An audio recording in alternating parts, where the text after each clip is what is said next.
Asseyez-vous, Monsieur Sarr.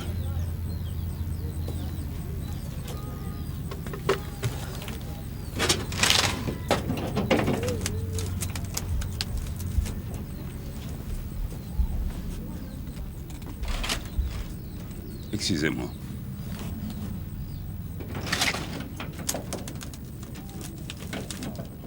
Mais elle est passée où? Qui? Nous sommes seuls dans la chambre. Mais la fille avec qui je suis entré? De quelle fille tu parles? Tu rêves, Monsieur Sarr. Ah.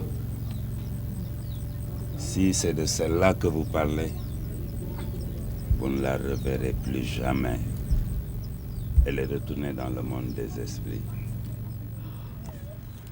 Monsieur Sarr, que dit l'adage?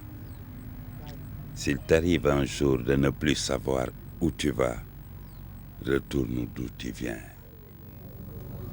Notre passé, Monsieur Sarr, c'est notre culture. Un peuple sans passé, sera-t-il sans futur?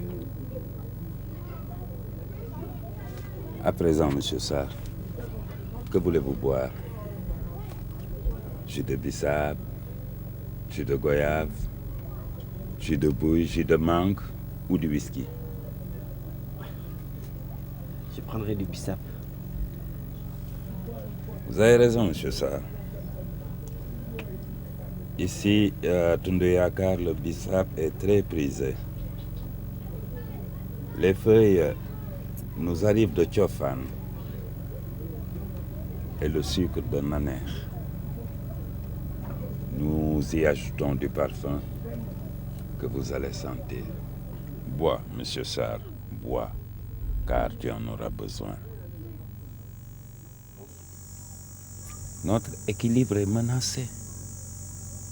Mais vous, vous faites un bon contrepoids.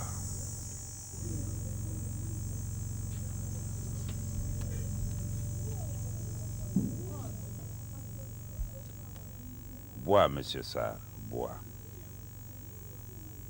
C'est toi que les esprits ont choisi. Ils t'ont choisi pour assurer la prospérité et la pérennité du village à travers les âges. Tundu-Yakar est un nid, monsieur Sarr. Et un nid, c'est si fragile. Vu tous ces oiseaux de mauvais augure, notre équilibre est menacé. Mais vous, vous faites un bon contrepoids. Pourquoi moi? Bonne question. Samba Yoro Sarr fut le premier saltigué à s'installer ici, à Tundu-Yakar. Il y a de cela très longtemps. Un homme arriva dans un endroit beau et très vert. Ils marchèrent dans la forêt jusqu'à un endroit rempli de baobabs. Ils s'arrêtèrent fascinés. C'est ainsi qu'ils ont créé au beau milieu d'une forêt de baobabs un futur village nommé Tundu-Yakar. Tundu-Yakar. Mim, Van Argay. Aïdé, Tundu-Yakar. Tundu-Yakar. Commencèrent à y vivre jusqu'au jour où elle s'est mariée à l'âge adulte avec la bénédiction des baobabs. Elle eut des enfants, lesquels mouraient dès qu'elle atteignait l'âge de 7 ans. Jusqu'au jour où l'un d'eux eut cet âge sans mourir. Il était doté d'un certain pouvoir.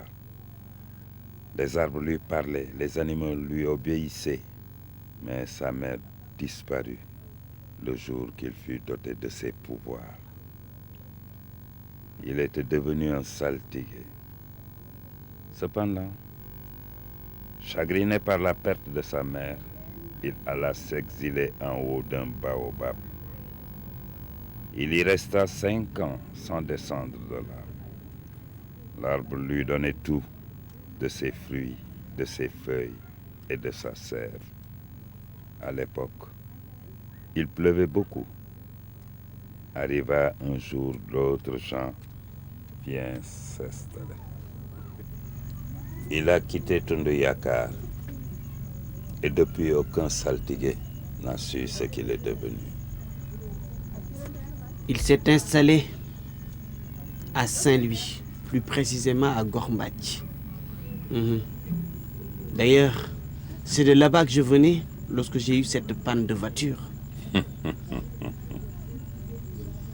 Cette panne de voiture était programmée. Tu devais répondre à l'appel des baobabs. Ce jour-là, Lyon, tu ne pouvais pas échapper. C'était l'esprit des baobabs.